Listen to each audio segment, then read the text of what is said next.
बिस्मिल्लाहिर्रहमानिर्रहीम, अस्सलाम वालेकुम। सुनो न्यूज़ की PSL स्पेशल ट्रांसमिशन में आप सबको खुशामदीद। पाकिस्तान सुपर लीग सीज़न 9 में टॉप 4 के लिए टीम्स में बहुत ही इंटरेस्टिंग मुकाबले जारी हैं। आज पेशावर ज़ल्मी और क्वेटा ग्लैडिएटर्स की टीम्स आमने सामने होंगी। इवेंट में अब तक क्वेटा ग्लैडिएटर्स ने 7 मैचेस खेलकर 4 में कामयाबी हासिल की, जबकि पेशावर ज़ल्मी ने 8 मैचेस खेलकर 4 में कामयाबी हासिल की। पॉइंट्स टेबल पर नजर डालें तो इस वक्त क्वेटा ग्लैडिएटर्स 9 पॉइंट्स के साथ तीसरे नंबर पर और पेशावर ज़ल्मी अगेन 9 पॉइंट्स के साथ चौथे नंबर पर है जी। और बिल्कुल जिस तरह हिना आपने कहा, ये आज का मैच बहुत इंपॉर्टेंस रखता है। खासतौर पे ज़ल्मी की बात करें तो वो 8 मैचेस खेल चुके हैं। उनके पास चांसेस कम रह जाएंगे आगे क्वालिफाई करने के, क्योंकि अगर वो आज का मैच हारते हैं और अगला मैच भी हारते हैं तो मुश्किल हो सकता है जर्नी। इसी तरह अगर दूसरी टीम की बात की जाए तो कोयटा की, तो उनके 7 मैचेस हुए हैं, तो उसके बाद वो उनके पास फिर 2 मैचेस बकाया होंगे, तो obviously they have a possibility कि वो अब ये जो जंग है, ये बैटल है, ये पॉइंट टेबल पे सेकंड आने की भी है, क्योंकि सेकंड आते हैं तो आपके पास आगे क्वालिफाई करने के लिहाज से आपके पास पॉसिबिलिटी होती है कि अगर आप पहला एलिमिनेटर 1 हार जाते हैं तो आप एलिमिनेटर 2 में आ जाएंगे। और ये थर्ड और फोर्थ के पास ये लिवरेज नहीं होता, और वो जैसे ही हारते हैं मैच तो वो इवेंट से बाहर हो जाते हैं। तो ये उस लिहाज से भी बड़ी इंपॉर्टेंस रखता है। और दोनों के स्टैट्स के वाले से बात करें तो दोनों टीम्स 23 टाइम एक दूसरे के अगेंस्ट खेली हैं। और अगर हम इसमें बात करें, कोयटा 10 दफ़ा जीती और 12 दफ़ा ज़ल्मी ने अपने नाम विक्ट्री की। और इस वेन्यू की बात करें पिंडी स्टेडियम की, तो दोनों टीमें एक दफ़ा जीत चुकी हैं। तो काफ़ी इवन स्टैट्स नज़र आ रहे हैं कि दोनों की डोमिनेंस एक दूसरे के अगेंस्ट बड़ी इक्वल नज़र आ रही है।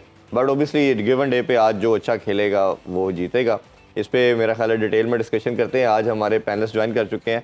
आलिया की एब्सेंट है आज, आलिया अवेलेबल नहीं है। इंजी भाई ज्वाइन कर चुके हैं। जी अस्सलाम वालेकुम इंजी भाई। जी वालेकुम, बहुत शुक्रिया आपके टाइम का। इजहार भाई भी ज्वाइन कर चुके हैं। अस्सलाम वालेकुम जी। जी वालेकुम अस्सलाम। ठीक ठाक है अभी? जी ठीक ठाक, आपके साथ? और पूछने किस टीम को सपोर्ट करें ये बाद में कर लेते हैं। और हमारे साथ सलीम साफी साहब भी मौजूद हैं। अस्सलाम वालेकुम, कैसे हैं आप? वालेकुम अस्सलाम। तुम दिए मुखालिफ से ना घबरा ए उकाब। वाह। तुम दिए मुखालिफ से ना ए घबरा मुकाब। ये तो ऊंचा उड़ाने के लिए तुझे चल रही है जी। काफी बेड़ा गर्क किया आपने। ये तशरीह किया आपने, शेर सुना है? बेड़ा गर्क ये तशरी नहीं होता है, तशरी होता है। पहले तो आप अपने जो है आपने भी उकाब को मुकाब का है। अच्छा यार छोड़ो ना यार, एक तो मैं अगर आ गया हूँ, देखिए अपने शेड्यूल से टाइम निकाल कर इधर आना और तबसरे और तजिए पेश करना, ये कोई खाला जी का इंजीबई वाड़ा नहीं है, आपको अच्छी तरह से पता है। और मैं तो दिली ख्वाहिश है, मैं मेरे लकी चीज़ पता है क्या साबित हो रही क्या? कि इतना बड़े लेजेंड के साथ में जो है वो टेबल शेयर कर रहा हूँ। हालांकि हमारे टेबल के बीच में कट है। टेबल तो आप शेयर नहीं कर रहे, एक स्क्रीन शेयर करना इसको कहते हैं। स्क्रीन शेयर करते हैं। अच्छा वैसे पता है शेयरिंग इज केयरिंग। मैं जब KG1 में था तब वहाँ पे टीचर्स कहती थी, है ना? अच्छा ये बताएं कि अपने शो के अलावा जब आप यहाँ पर आते हैं तो कैसा महसूस करते हैं? मैं बड़ा थोड़ा हट के बातें होती हैं, क्रिकेट पे बात होती है, ऑल्दो आपको कुछ नहीं पता उस लिहाज से अगर हम बात करें क्रिकेट की, लेकिन किसी चीज का भी कुछ नहीं पता या क्रिकेट का वो तो मैं वो I will keep my comments reserve. जिस पर मुझे ग्रिप थे वो कुछ और मामलात होते हैं, लेकिन ये चूंकि आउट ऑफ द बॉक्स एक सिलसिला चल रहा है। मैं बहुत सारे प्लेयर्स को जानता हूँ, वो आपको नहीं जानते। आपने मेरे दूसरी दफा पंच कहा है, कोई बात नहीं। बात ये है कि सहाफी जो है वो बनना आसान बात नहीं होती। ये कांटों का ताज है, ओहो ये कांटों की सेज है। भाई एंजॉय कर रहे हैं कि नहीं? जी जी बहुत ज्यादा। मैं आपकी सारी बातों को बहुत एंजॉय कर बहुत एंजॉय कर रहे अच्छा वैसे हम अच्छा जब भी आप इस तरह बैठेंगे कि कांटों के लगे हुए नीचे नहीं मैं तो कंफर्टेबल। नहीं वो बैठ नहीं रहे ना एक जगह, तो मैंने कहा चुभ रहे होंगे। वैसे खड़े बैठे बराबर ही रह गए। कल खड़े थे तो हमने समझा बैठे हैं। चले मेरा ख्याल है क्रिकेट पे बात कर ले, फिर डिस्कशन करते हैं। इंजी भाई आज के मैच में प्रोसीड करने से पहले I would like to talk about yesterday match. उसमें फ़हीम अशरफ की परफॉर्मेंस को ज़रूर हमें डिस्कस करना चाहिए। और बहुत ज़्यादा क्रिटिसिज्म भी किया, हमने भी बहुत बात की कि उनको खेला जा रहा है। पहले उन्होंने बैटिंग में परफॉर्म किया, टीम को नहीं जिता पाए, बट उससे एक कॉन्फिडेंस मिला जो आप हमेशा बात करते हैं कि अगर आप ऑलराउंडर है तो बैटिंग में परफॉर्मेंस के बाद उसका कॉन्फिडेंस बॉलिंग में भी रिफ्लेक्ट होता है। तो कल जो उन्होंने स्पेल किया 4 ओवर में हमने देखा 15 रन दे के 2 आउट किए, फिर बैटिंग में भी अच्छी लिटिल कैमियो खेला। तो ये परफॉर्मेंस जो इनकी विक्ट्री में बड़ा रोल प्ले किया, मैन ऑफ द मैच भी थे, कैसे देखते हैं? नहीं बड़ी अच्छी चीज़ है। और हमने जो क्रिटिसाइज किया तो वो ऐसा किया कि जी अगर कोई इंसान सुनेगा ना तो उसको फ़ायदा होना चाहिए। क्रिटिसिज्म है ना ऐसा होना चाहिए कि पॉजिटिव होना चाहिए था कि अगर दूसरा सुने तो उसको फ़ायदा हो। तो अगर उसने सुना है या नहीं सुना या अब सुने तो उसको उससे फ़ायदा होगा, नुकसान नहीं होगा, ऐसा नहीं है। और उसने मेहनत की है, हार्ड वर्क की है, और इसका क्रेडिट है ना शादाब को भी देना चाहिए क्योंकि शुरू में वो इतना अच्छा परफॉर्म नहीं कर रहा था। हमने ये आला मशवरा ज़रूर दिया था कि जी उसको रेस्ट देना चाहिए, लेकिन उसने उस पर ट्रस्ट किया और उसने अच्छी परफॉर्मेंस देनी शुरू की और बड़ा अच्छा है। और ऑलराउंडर को देखो, एक चीज़ है ना वो बड़ी ज़रूरी है ऑलराउंडर के लिए कि आप दोनों में से किसी एक चीज़ में जिस टाइम परफॉर्मेंस देते हैं ना तो दूसरी चीज़ के लिए आपको कॉन्फिडेंस मिल जाता है। बिल्कुल ऐसा ही है कि बहुत सारे होते हैं कि जी विकेट कीपर भी अगर जो बैट्समैन होता है वो भी ऑलराउंडर है, क्योंकि जी वो विकेट कीपिंग में जिस टाइम कैच पकड़ता है ना तो उसको बैटिंग में कॉन्फिडेंस आ जाता है। तो जिस टाइम वो बैटिंग में रन्स करता है और कीपिंग ना अच्छी रही तो कीपिंग में उसको कॉन्फिडेंस आ जाता है। तो ये एक दूसरे के साथ अटैच है और बड़ा अच्छा इस्लामाबाद की जो पिछले 2 मैचेस की परफॉर्मेंस है ना, उसमें जिस टाइम लोअर ऑर्डर आपका फिनिश अच्छा कर रहा होगा, परफॉर्मेंस अच्छी दे रहे होंगे तो आपकी टीम की परफॉर्मेंस है ना बढ़ जाती है। तो इनकी जो सी परफॉर्मेंस है ना वो बड़ी ज़बरदस्त हो गई है। इसकी वजह से इनका जो ऑलराउंडर है उनकी परफॉर्मेंस है ना उससे फ़र्क पड़ा है। एक इससे फ़र्क पड़ा है, एक इमाद वसीम ने भी जिस तरह की बॉलिंग की है ना उसने भी 19 रन दिए हैं। अब आप देखना कि उसकी बैटिंग में भी उसको कॉन्फिडेंस आएगा अगर वो बैटिंग करेगा ना। और ये इस्लामाबाद की टीम है ना, ये राइट टाइम पे ना अपनी पीक पकड़ना शुरू हुई है कि अब ऐसे ऐसे जो इनके प्लेयर्स है ना जिनको हम शुरू में कह रहे थे कि इनको रेस्ट देना चाहिए, ये फॉर्म में नहीं है, जिस तरह इमाद वसीम की भी बात कर रहे थे, अब ये राइट टाइम पे ना अब ये ना अपना पिक पकड़ लिए टीम। ऐसी टीम है ना, राइट टाइम है ना क्योंकि जी फाइनल आ रहे हैं, क्योंकि जी अब आप 4 में आ गए हैं, अगर ये अगला मैच जीत जाते हैं तो ये दूसरे नंबर पे भी है ना हो सकते हैं। बिल्कुल। तो ये मेरा ख्याल है बड़ा। और इजहार आप इसमें कुछ ऐड करना चाहें कि प्लेयर को कॉन्फिडेंस उस टाइम पे देना जब वो गिरा हुआ है, अच्छा परफॉर्मर को तो जरूरत ही नहीं होती स्पोर्ट की। तो आप इस हवाले से क्या कहेंगे? देखिए, इस्लामाबाद ने 8 मैचेस खेले हैं अभी तक, 6 मैचेस में फ़हीम ने परफॉर्म नहीं किया, 7th और 8th मैचेस में परफॉर्म की। अच्छी चीज़ है कि उन्होंने कम बैक किया है, बैटिंग भी वो 2 इनिंग्स अच्छी खेली हैं, बॉलिंग में भी लास्ट उन्होंने बहुत अच्छा किया, लेकिन वो एक्सपेक्ट करेंगे कि वो इसी कंसिस्टेंसी को अगले मैचेस में भी मेंटेन करें। तो हम इस बात को एक्नॉलेज करेंगे कि उन्होंने अपनी फॉर्म रीगेन कर लिया और कंसिस्टेंटली वो इस्लामाबाद के लिए परफॉर्म कर सकते हैं। और डेफिनेटली कॉन्फिडेंस बहुत मैटर करता है किसी प्लेयर के लिए। जब वो कॉन्फिडेंट हों तो उनको अपनी स्किल्स पे ट्रस्ट होता है, तो वो फिर रिस्क भी लेते हैं और ज़्यादा शॉट खेलते वक्त भी पूरे एक मोमेंटम से खेलते हैं या अपनी फुल स्विंग से खेलते हैं और जो अपनी शॉट्स हैं उनको खेलते हैं। तो that does make a difference. बिल्कुल। इंजी भाई, हम आपसे जानना चाहेंगे क्वेटा ग्लैडिएटर्स की, अगर हम परफॉर्मेंस की बात करें, ओवरऑल इवेंट में अच्छा परफॉर्म किया, लेकिन अगर स्पेसिफिकली बात करें पिछले मैच की तो उन्होंने इतना अच्छा परफॉर्म नहीं किया। आप क्या समझते हैं आज के मैच में उनकी क्या स्ट्रैटेजी होनी चाहिए और फिर टॉस जीतने वाली टीम को क्या करना चाहिए? देखिए, कोयटा के ऊपर है ना आज बहुत प्रेशर होगा जी। अगर वो आज का मैच नहीं जीतते तो वो पहले और 2 की दौड़ में शामिल थे, तो अगर आज का मैच हारते तो वो 4थे नंबर पे चले जाते हैं। जी ऐसे ही। और पिछला मैच जिस तरह ये 118 पे आउट हुए हैं, इनकी बैटिंग पे बहुत प्रेशर है कि इनके जो टॉप ऑर्डर है 2 लड़के सिर्फ वही परफॉर्म कर रहे हैं कि हमने पिछली दफ़ा इनके नाफे की भी जिस तरह बैटिंग का कहा था कि इसने 130 रन कर रखे हैं, जो ये सरफराज है इसने सिर्फ 21 से 22 रन कर रखे हैं अभी तक मैचेस में, और ये रोसो है इसने भी 120-22 रन कर रखे हैं, इसने भी कोई बहुत ज्यादा रन नहीं कर रखे इनकी जो सी मिडिल ऑर्डर है। और पिछले मैच में ये आउट भी 118 पे हो गए, तो इनके ऊपर इस टाइम बहुत प्रेशर है और इनको ये खतरा लग रहा होगा कि अभी तक देखिए कराची बाहर नहीं हुई, अभी जो 2 नंबर पे, 3 पे और 4 पे जो 3 टीमें हैं उनके 9 पॉइंट ही हैं। ऐसे ही है, ठीक है ना। अगर कोयटा यहाँ आज मैच हारती है तो इसको जरा मुश्किल हो सकती है, और अगर कराची जीतती है तो वो भी दौड़ में शामिल हो जाएगी। बाहर तो नहीं है लेकिन पीछे जरूर है, लेकिन उनके लिए जीतना, एक मैच जीत के वो भी दौड़ में शामिल हो जाएगी। तो ये आज है ना कोयटा पे बहुत प्रेशर होगा, स्पेशली इनकी बैटिंग पे। इनकी बॉलिंग अच्छी बॉल कर रहे हैं, इनकी बॉलिंग का बैलेंस बहुत अच्छा है, लेकिन बैटिंग में अगर जेसन राय और साउथ शकील की अगर पार्टनरशिप ना लगे तो नीचे से ना बहुत प्रेशर आ जाता है। 3 के बाद है ना सिर्फ रादरफोर्ड ऐसे प्लेयर हैं जो फॉर्म में टच में नजर आ रहे हैं, क्योंकि जी उन्होंने एक मैच में स्कोर किया है, बड़ा स्कोर किया है। और इनके जितने भी बैट्समैन है ना कोयटा के, जिस टाइम भी हम 5 बैट्समैन की बात करते हैं, टॉपर 5 की बात करते हैं, या 8 की बात करते हैं, 10 की बात करते हैं, तो इनके प्लेयर उसमें नहीं है बैट्समैन, ऐसा ही है। इनके बैट्समैन उसमें नहीं है, तो ये यहाँ से स्ट्रगल कर रहे हैं। आज कोयटा के लिए अगर कोयटा आज फिर लो स्कोरिंग पे अगर हार जाता है तो इनके ऊपर बहुत प्रेशर आ सकता है। कोयटा के लिए ना बड़ा इंपॉर्टेंट मैच अच्छा है इजी आज भाई, के अगर लिए। दोनों टीम का कंपैरिजन करें, एक चीज सिमिलर है कि दोनों टीम के ओपनर तो समहाउ परफॉर्म करते हैं, उधर साइम और बाबर, इधर रॉय और साउशकील। जो मिडिल ऑर्डर है 3 4 5 वो कंसिस्टेंट नहीं है। फिर लेट मिडिल ऑर्डर की बात करें तो वो फिर चिप ऑन कर जाता है। तो जब किसी टीम का कोई भी फॉर्मेट हो, मिडिल ऑर्डर परफॉर्म नहीं करता तो कितना वो स्ट्रगल करती नजर आएगी। नहीं, स्ट्रगल तो आपने देखे मिडिल ऑर्डर है ना, आप दूसरी टीम 1 से 2 प्लेयर्स को तो आउट करती है, ठीक है, तो आपके अगर मिडिल ऑर्डर परफॉर्म नहीं करेगा तो आप अंडर प्रेशर लाजमी आएंगे। पिछली दफ़ा साइम अयूब जिस तरह आउट हुआ, बड़ी अच्छा स्टार्ट देने के बाद आउट हुआ जी, तो आपके मिडिल ऑर्डर ने स्कोर नहीं किया तो आप है ना प्रेशर में आ गए, जी ठीक है ना, आपने वाला स्कोर नहीं किया। अच्छा, दूसरी मैं बाबर से सिर्फ एक चीज़ है, आप राइट और लेफ्ट का कम्बिनेशन से खेलते जी। हैं हमेशा से।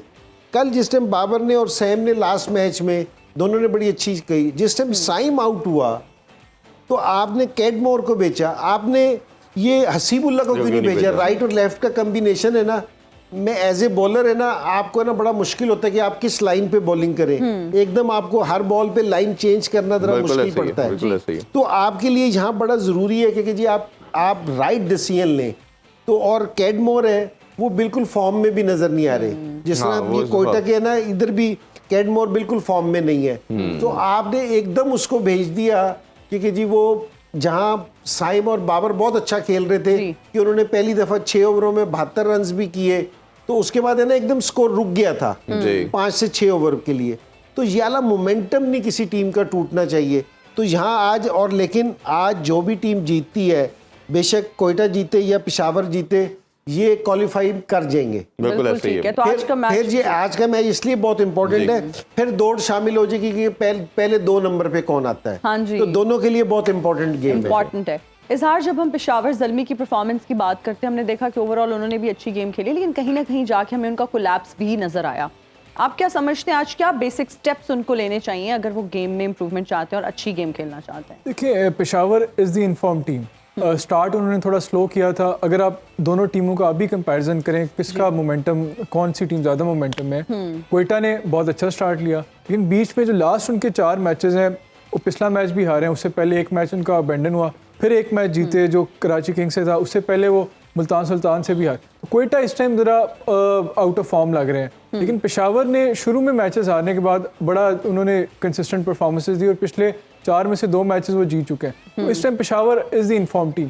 पेशावर के लिए इंपॉर्टेंट ये है कि जो चीज़ वो कर सकते हैं कि जिस तरह मेहरान मुमताज़ जो सरप्राइज पैकेज था लास्ट मैच में, उसका बड़ा क्रूशल रोल था लास्ट मैच में। उसने जो 20 रन दिए थे 4 ओवरों में और 1 विकेट ली थी, वो आज ये कर सकते हैं कि 2 स्पिनर्स के साथ जा सकते हैं। जहाँ सलमान इरशाद है वो पिछले मैच में वो बड़े एक्सपेंसिव थे, उन्होंने 3 ओवरों में तकरीबन 40-45 रन का है। उसकी जगह वो सलमान इरशाद की आरिफ याकूब को लेके आ सकते हैं। अगर एज हमने देखा है कि जो पिंडी की पिच है वो स्पिनर्स को थोड़ा बहुत फेवर भी दे रही है, फ़ायदा भी दे रही है, तो ये कुछ चेंज कर सकते हैं। अदरवाइज़ अभी भी मैं समझता हूँ कि पेशावर की जो बॉलिंग है वो थोड़ी कमज़ोर है, और अगर साउथ शकील और रॉय अच्छा स्टार्ट दें तो वो उसके लिए उनके लिए मुश्किल होगा पेशावर को उनको रोकना।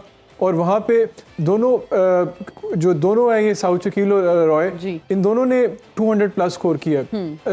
साउथ शकील का बल्कि 197 है, रॉय का इस सीज़न में 220। They are the top scorers.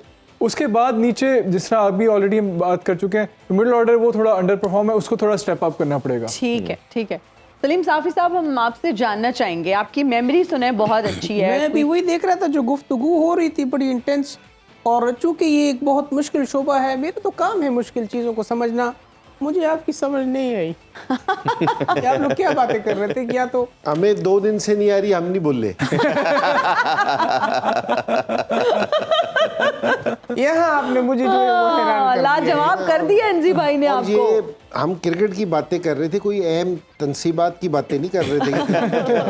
नहीं जी भाई, आपका इतनी इंसेंटिव इंटेंस और ये गुफ्तगू हो रही थी, बिल्कुल नॉर्मल गुफ्तगू थी जो रूटीन में होती है, कोई ऐसी बात। असल में इन्होंने, मुझे लगता है कोई खेल नहीं खेला, कभी कुछ नहीं ना खेला आपने। खेल नहीं खेला ये, नहीं, खेल तो ये खेलते हैं हाँ जी, खेल और तो बड़े खेल रहे। सीरियस खेल खेलते हैं। जो खेल हम खेलते हैं लेकिन ग्राउंड में नहीं। ग्राउंड में नहीं खेलते ना। हाँ जी। वो बस वो बस क्या, वो ट्रक। देखिए बात ये है कि किसी को अगर बुलाते हैं तो उसको पूरा मौका दें। मैं अपना आर्गुमेंट यहाँ रखता हूँ। ये मुझे बताएं, हम पूछना ये चाह रहे हैं कि यहाँ पे इतनी सिंपल बातें हो रही हैं, हम क्रिकेट को डिस्कस कर रहे हैं और कोई रॉकेट साइंस नहीं है ठीक कि है। आपको समझ नहीं आ रही। आप जो तबसरे करते हैं, जो आप तज्जिए देते हैं, हाँ वो हम जरूर पूछना चाहते हैं कि वो मेमोरी कहाँ से आती है, वो कैसे आपको चीजें समझ आती हैं। इतनी बेसिक चीजें नहीं आपको समझ आ रही क्रिकेट की।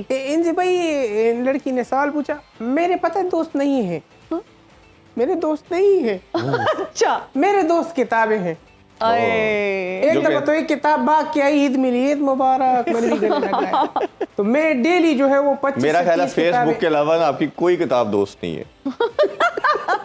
इसमें इतना अच्छा जवाब आ ये रहा है। आप अपनी तारीफ कर रहे हैं या बुराई कर रहे हैं, हमें समझ नहीं आई।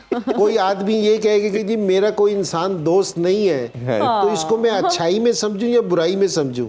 नहीं, अच्छा क्या ही समझो। इसको क्या लूम है मेरी तबीयत ऐसी है ना। कि कोई दोस्त नहीं बनता आपका? पता नहीं क्यों नहीं बनता। वो आपका दोस्त वही बन सकता है जो बोल ना सके। किताबें बोल नहीं सकती ना। ये बोलने देते ही नहीं किसी को। नोटेड वैसे। ये जवाब तो मेरा जो है वो इंजी भाई ने दे दिया। कोई सवाल है तो पूछिए। जी मैं ये पूछना चाहती पहला सवाल पूछे। हमारी जनरेशन जो है, मेरे पास तो खैर वो आज स्क्रिप्ट ही नहीं आया, लेकिन मैं वैसे नहीं पूछना करो, मैं तो फंस जाऊंगा भाई, ये आगे पीछे हो जाएगा। आप ये पूछे कि सहाफत में आपने जो है इतना जो करियर वसी है, तो अपने आप को आप कहाँ रेट करते हैं सलीम साहब की तरह? चले वो तो हमें हम- पता है वैसे। हाँ यार, अब पूछ अच्छा लो। वैसे चले, मैं ये पूछना चाहती हूँ कि अगर हम बड़े जर्नलिस्ट का नाम लेते हैं तो उनमें माशाल्लाह से आपका भी शुमार होता है। यानी कि मैं खुद को कहाँ देखता हूँ सहाफत में? जी लड़की, ये सवाल जो तुमने किया है, पहली बात तो ये है कि सलीम साहबी सहाफी नहीं बल्कि सलीम साहबी एक सहाफत है खुद ही। और जहाँ तक बात है, वो आपने सुना नहीं है कि एकता सहाफी सहाफत की पासबानी के लिए और नील के साहिल से लेकर ख्वाब काशगर तक। ये मुझे दूसरा मिसरा समझ नहीं है, तो आप बताएं। हमने ये हमें भी नहीं आ रहा, हम कोशिश करें कि हमें समझ आए, लेकिन कुछ समझ नहीं आ रही। अच्छा सलीम साहब, ये जो नौजवान आजकल एक टर्म यूज करते हैं, मुझे इंसोम्निया हो रहा है, मुझे नींद नहीं आ रही, तो आप पढ़ाई किस वक्त करते हैं और आपको इंसोम्निया नहीं होता? ये तो देखिए, लगता है मैंने- मेरा ख्याल है सिर्फ काला इलम ही पढ़ते हैं। बहुत तेज हो गए हो, एशिया कप के बाद पकड़ाई नहीं दे रहे हो। ठीक है भाई, देखो पढ़ाई बहुत जरूरी है। ऐसे भाई अगर आपने पढ़ाई नहीं की, मुझे ऐसा क्यों लग रहा है आप मेरी बात को फोकियत ही नहीं आपको देख किस रहे। तरह पता चला मैंने पढ़ाई नहीं की?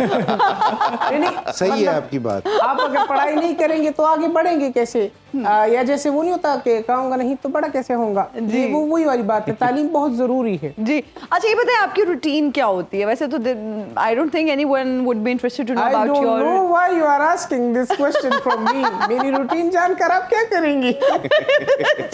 नहीं, आप बहुत सारे लोगों के लिए इंस्पिरेशन है, रोल मॉडल है, लोग जानना चाहते हैं कि झूठी। कितने घंटे आप जो है ना वो मुताला करते हैं। भाई मैं मुताला करता हूँ 18 घंटे, पीछे बच जाते हैं 4 घंटे, तो सोते कब हैं? 6 घंटे बच जाते हैं। 6 घंटे जो बचते हैं, 3 घंटे में जो है वो कसरत करता हूँ, और उसके बाद में फिर कसरत किस चीज से करते हैं? पहाड़ों की तरफ निकल जाता हूँ, डंबल उठाते हैं। माशाल्लाह नजर नहीं आ रहा ना, मैंने कहा अच्छा, मैं कोई अपने कंधे पे ईंट रख के लेके नहीं जाता, मैं एक्सरसाइज करता हूँ। अच्छा वैसे पीएसएल के बारे में कोई आपकी कोई राय हो, आपकी माहिराना राय हो? देखिए पीएसएल बड़ा अच्छा चीज है, लेकिन चीज नहीं है वैसे ये। मतलब जो भी ये खेल है, मैं इस पर एक कॉलम लिखना चाहता था, बल्कि इंजी भाई मैंने लिखा भी जाके ग्राउंड में, तो बहुत बड़ा कॉलम लिखा था। ये जहाँ पे आपका ग्राउंड का जो पीएसएल था ना लिखा हुआ, उसके ऊपर कॉलम लिख दिया, गार्ड आया था तो कोप किया और गेट से बाहर निकाल बनता था। तो सारा हमारा पीएसएल मिटा दिए। नहीं तो आप भी गए थे मैच देखने? अच्छा आपको एक मजे की बात बताऊं, मैं सहाफत नहीं करना चाहता था, मैं ना क्रिकेटर बनना चाहता। Really? हाँ, आपको शुक्र है नहीं पता है बने। कि क्रिकेट की दुनिया में आप लोगों ने एक बहुत बड़ा, खास तौर पे आपने इंजी भाई एक हीरा मिस किया है। वो हीरा आज यकीन करें आपके मैचों में मैं होता तो कहाँ से कहाँ बात जाती। कहाँ जाती मैच कहाँ भाग जाती। कहाँ जाती, काबुल तक जाती थी।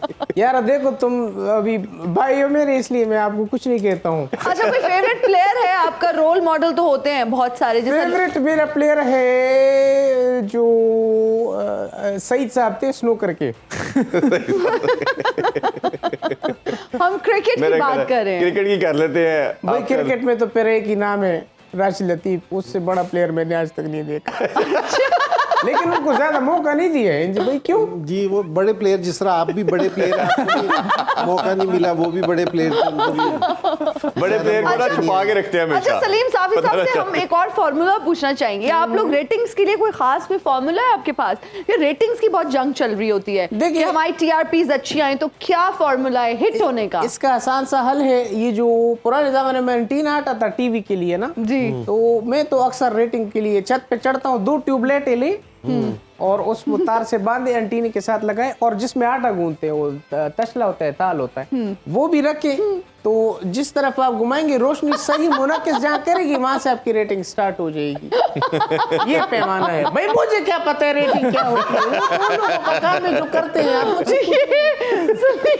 आप मेरा ख्याल है हम क्रिकेट भी आ जाते हैं जी। अच्छा इंदी भी, अगर हम तमाम सीजन को बड़ा क्लोजली भी देखें तो हमेशा वो टीम जीतती है, सक्सेसफुल रहती है जिसका मर्जिंग अच्छा परफॉर्म करता है जी। और मर्जिंग की वैल्यू बहुत ज़्यादा है, क्योंकि आप अगर बुरी परफॉर्मेंस आए तो हाइड करना मुश्किल हो जाता है और खिलाना मस्ट है आपने। इसी तरह इन्होंने लास्ट मैच में जैसे मेहरान की बात की, मेहरान मुमताज़ ने बड़ी शानदार बॉलिंग की। इवन दो आरिफ यकूब नहीं भी थे तो इन्होंने रोल प्ले किया और विक्ट्री में ख़ास रोल प्ले किया। तो आप कैसे देखते हैं? और उधर एब्सेंस जो है उस्मान तारिक की, वो भी अभी अवेलेबिलिटी नहीं है, तो आपको लगता है कि ये भी कहीं ना कहीं रोल प्ले कर सकती है चीज़? एक तो ये है कि उस्मान तारिक आज मेरे ख्याल में खेलेगा, अभी नहीं, उसका मेरा ख्याल है लेटेस्ट न्यूज़ है वो अवेलेबल है। अगर दोबारा उनका कोई रिपोर्ट हो तो फिर देन ही विल बी। अभी वैसे ये न्यूज़ जरूर आ रही है, लेकिन अभी पीसीबी ने इसकी कोई तस्दीक या तरदीद नहीं की उसकी। जी, तो असल में डिपेंड करता है कि जी आप किस कम्बिनेशन के साथ खेल रहे हैं। जिस तरह कोयटा है, अगर कोयटा की आप बॉलिंग देखो ना, ये 3 स्पिनर्स के साथ खेल रहे हैं, जिस तरह इब्रार है, अकील है और ये आप है ना उस्मान तारिक के साथ, इनका डिपेंड, ये अपना बैलेंस इससे बनाते हैं। तो जल्मी वाले 4 फास्ट बॉलर्स लेके ना वो एक उससे अपना कम्बिनेशन बनाते हैं। लेकिन ये कि ये दोनों, अब जिस तरह मुमताज़ को भी इनको बाहर बिठाना ना मुश्किल होगा कि जिस तरह की उसने बॉलिंग की है। अगर याकूब आरिफ सही है तो मेरे ख्याल में उसको भी अपॉर्चुनिटी मिलनी चाहिए। जिस तरह इजहार भाई ने बात की थी ना इसकी, सलमान इरशाद की, कि एक तो वो इतनी अच्छी फॉर्म में नजर नहीं आ रहा। सलमान इरशाद के लिए ना ज़रूरी है थोड़ी सी कंडीशन, कि जहाँ ड्राई कंडीशन होंगी ना, जहाँ रिवर्स हो रहा होगा, तो उसका जिस तरह का एक्शन है ना, तो वो रिवर्स स्विंग के लिए ना बहुत आइडियल बॉलर है। ठीक है जी, लास्ट में उसके यॉर्कर बड़े अच्छे लगते हैं क्योंकि वो बॉल वैसे स्विंग नहीं करता, तो उसको ऐसी पिचेस पे ना आगे ना थोड़ा सा स्कोर बन जाता है, जो हमें यहाँ देखने में भी आया है। तो अगर इसकी जगह हम आरिफ याकूब अगर आज फिट है, खेल सकता है, तो अगर उसकी जगह खिलाएं तो ज़ल्मी की बॉलिंग में ना मेरे ख्याल में स्ट्रेंथ आएगी, विकेट टेकिंग ऑप्शंस आएगी इस चीज़ पे। और जहाँ आप देख रहे होंगे कि जी रिवर्स स्विंग हो सकता है, जिस तरह कराची है, हमें लगता है कि जी वहाँ ड्राई कंडीशंस होंगी, बॉल रिवर्स स्विंग होने के चांस होते हैं, तो उधर है ना आप है ना बेशक सलमान इरशाद को दोबारा से डाल सकते हैं। तो मेरे ख्याल में ये चेंज कर सकते हैं ज़ल्मी वाले कि 2 स्पिनर्स के साथ है ना जा सकते हैं। साइम अयूब भी नया बॉल करता है उनका, तो ये काफ़ी ओवर है ना अपने स्पिनर से कवर कर सकते हैं। और पिछले 2 से 3 दिन का जो पिच है ना, वो ये भी दिखा रहा है कि जी जो स्पिनर्स है ना, वो बॉल है ना उनका ग्रिप भी हो रहा है और स्पिन भी हो रहा है। अगर आप अच्छी लाइन लेंथ पे बॉलिंग करें तो बैट्समैन को स्कोर बनाने में मुश्किल आ सकती है। उन प्लेयर्स के लिए भी जो स्पिन अगेंस्ट स्पिन बहुत अच्छे प्लेयर हैं, उनके लिए भी मुश्किल हो रही है। बिल्कुल। इज़हार, हम आपसे जानना चाहेंगे, आप क्या समझते हैं आज सरफराज को रेस्ट देना चाहिए, और अगर रेस्ट देते हैं तो उनको रिप्लेस कौन कर सकता है? डेफिनेटली उनको मेरा ख्याल है रेस्ट देना चाहिए। आप जिस तरह इस सीज़न में उन्होंने 22 स्कोर किया है इतने 6-7 मैचेस में, वो किसी भी तरह एक्सेप्टेबल नहीं, और इस तरह का आप बेहतर परफॉर्म उन्हें करना, उनकी जगह किसी और को लेके आना चाहिए। तो अदरवाइज़ भी अगर आप देखें जो कोयटा का मिडिल ऑर्डर है वो इस सीज़न में नहीं परफॉर्म करा, और एक और जो कोयटा की वीकनेस है मुझे लगता है इनकी बैटिंग डेप्थ भी नहीं है जी। अगर आप इनके 8वां जो प्लेयर है वो फिर टेल एंडर आना शुरू हो जाते हैं, जिसमें वसीम है या आमिर है या हसनैन है या अबरार है, तो ये एक चीज़ है जिस पे पेशावर ज़ालिमी कैपिटलाइज कर सकते हैं कि अगर आप क्वेटा की विकेट्स लो तो आप उनको थोड़े टारगेट पे रिस्ट्रिक्ट कर सकते हो जी। तो ये इंपॉर्टेंट है, जबकि क्वेटा को चाहिए कि जो इनका मिडिल ऑर्डर है वो थोड़ा पिच पे स्टे करें और सिचुएशन के मुताबिक अपनी स्ट्रैटेजी को ऑल्टर करें। और बिल्कुल इनके पास अगर देखें तो बिस्मिल्लाह खान भी डगआउट में है, और लास्ट मैच में तो चलें ये थोड़ा सा इन्होंने अपनी विकेट को सेक्रीफाइस किया था कैप्टन की खातर। बिल्कुल इंजी भाई, अजहर भाई आपका बहुत शुक्रिया, काफ़ी साहब आपका भी बहुत शुक्रिया। रात 11 बजे मैच के बाद दोबारा इंशाल्लाह आपकी खिदमत में हाजिर होंगे। अपना ख्याल रखिए। अल्लाह हाफिज़। पाकिस्तान जिंदाबाद।